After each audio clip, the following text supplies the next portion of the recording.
গ্রামে বাস করত এক বৃদ্ধ চাষি। তার ছিল দুই ছেলে, বড় ছেলে রাজু আর ছোট ছেলে সাজু। রাজু ছিল অনেক চালাক, কিন্তু ছোট সরল সাজু। বাবা রাজু আর সাজু, আমি মনে হয় আর বেশি দিন বাঁচবো না রে বাবা। বলে কি, তোরা দুই ভাই মিলেমিশে আমার জমিটা চাষবাস কর বাবা। বাবা এসব কথা বলো না, তোমার কিচ্ছুটি হবে না। চিন্তা কি আর সাধে করি, আমার যত চিন্তা সবই তো তোকে নিয়ে। আমি মরে গেলে কি যে হবে তোর। দরটা একবারে উপরে পড়ছে। বুড়োটা মরলেই এই সম্পত্তির ভাগ আমি পাই। ওই হাবাটাকে এক অংশ দেব না। চিন্তা কি সাধে করি? বাবা, আমি তো আছি। আমি থাকতে ছোটর কোনো সমস্যা হবে না। হ্যাঁ, আমারও তাই বিশ্বাস। তুই তোর ছোট ভাইকে কোনোদিন ফাঁকি দিস না বাবা।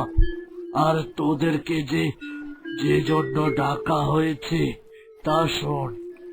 আমি তো মাঠে গিয়ে কাজ করতে পারবো না, তাই আজ থেকে তোরা দুই ভাই ফসলের সব কাজ কাম করবি, কেমন? ঠিক আছে বাবা, আমরা তাহলে এখন যাই। ঠিক আছে বাবা, আয়। এই ছোট, যা মাঠে যা। বাবা কি বললো শুনলি না? কেন দাদা, তুই যাবি না? আমার শরীর ভালো লাগছে না, আমি একটু পরে আসছি। যা, তুই এখন যা।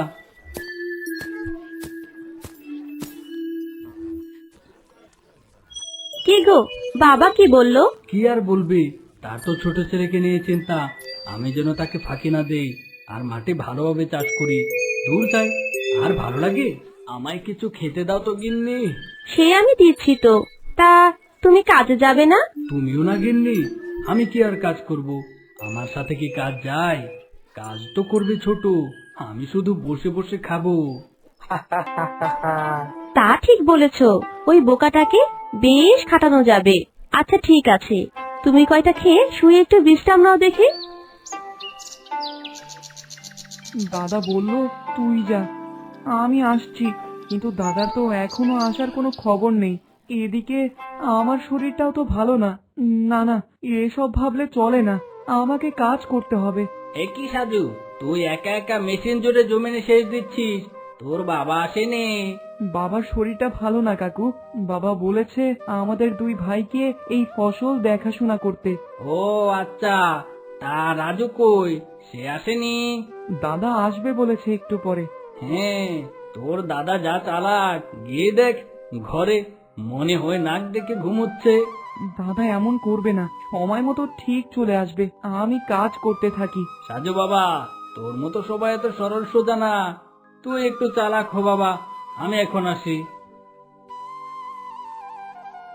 দাদা এখনো আসলো না যে, আমি বরং একটু জিরিয়ে নেই গাছের ছায়ায় বসে।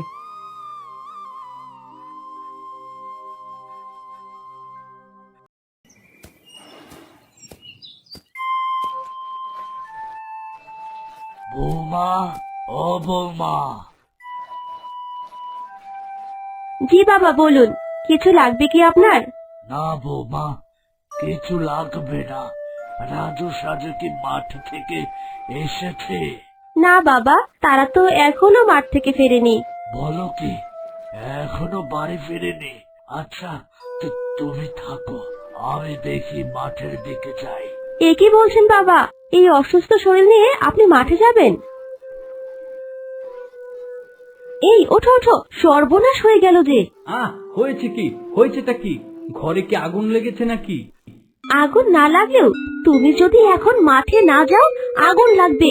এক্ষুনি বাবা মাঠে গেল। কি বলছো কি?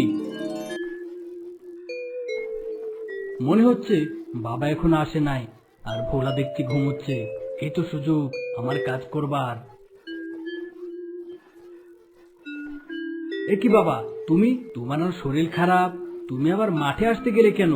এ কি, তুই একা একা কাজ করছিস যে? সাজু কোথায়? কামচোরার কোথায়? ওই দেখো বাবা, গাছতলায় পড়ে পড়ে ঘুমোচ্ছে।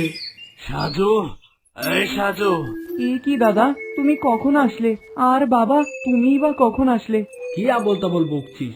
তোর সাথে তো আসলাম, তুই তো বললি তুই কাজ করতে পারবি না, তোর শরীর ভালো না। এ কি বলছো দাদা? আমি আবার কখন কি বললাম? হায় খোদা, আমি এই দুই ছেলেকে নিয়ে কি করব? সারাদিন একে অপরকে দোষ দিতে থাকে। হায় রে হায়।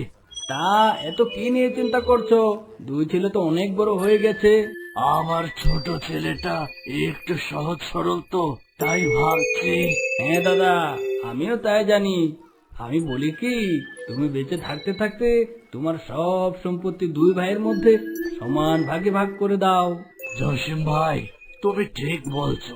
শোন, তোদের দুই ভাইকে আমি আমার জমিটার অর্ধেক করে ভাগ করে দিচ্ছি। তোরা সুন্দর করে চাষ কর, যার ফসল ভালো হবে আমি তাকে পুরস্কার দেব। তোরা তাহলে কাজ কর, আমি আসি। বাবা এটা কেমন বিচার করলো? বউ, তুমি চিন্তা করো না, সারাদিন ওই সাজু গাধার মতো খাটবে, কিন্তু দিন শেষে সব ফল আমি নিব। তা কিভাবে করবে শুনি? তুমি কোনো চিন্তা করো না, শুধু দেখতে থাকো কাল কি হয়।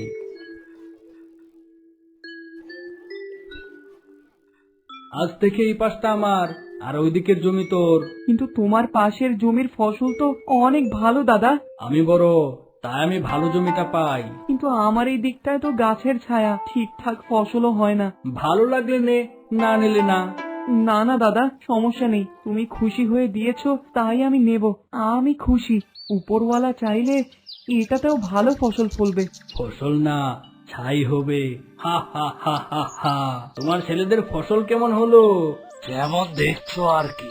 তোমার দুই ছেলে আলু কেমন চাষ করলো তা দেখলাম আজ। অপেক্ষা করছি, আর দেরি না, আলু তুলতে শুরু করো। হ্যাঁ রাজু সাজু, এবার তোদের আলুগুলো তোলতো দেখি।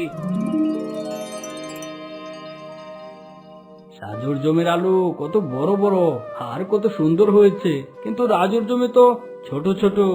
আমি জানতাম আমার ছোট ছেলে এই আলু ঠিকঠাক চাষ করতে পারে। রাজু দেখ, সাজু হাবা গোবা হলেও তোর থেকে কত ভালো ফসল ফলায়ও। নে সাজু বাবা, আমি খুশি হয়ে তোকে আরেকটা জমি বাড়িয়ে দিলাম। এখন থেকে তোর দুইটা জমি। না না বাবা, আমি এত সম্পত্তি নিয়ে কি করব? তুমি আমাদের দুই ভাইকে সমান ভাগে ভাগ করে দাও। তুই তো তোর ছোট ভাইকে কম ঠকাতে চাসনি। দেখ দেখ দেখ রাজু, তোর ভাইয়ের মন কত বড়, কিছু শেখ ওর কাছ থেকে। আমার ভুল হয়ে গেছে বাবা, সাজু, আমার ভুল হয়ে গেছে। আমি আমার ভুল বুঝতে পারছি, তোমরা আমায় ক্ষমা করে দাও। এখন থেকে পরিশ্রম করে বড় হওয়ার চেষ্টা করব, কাউকে ঠকিয়ে না।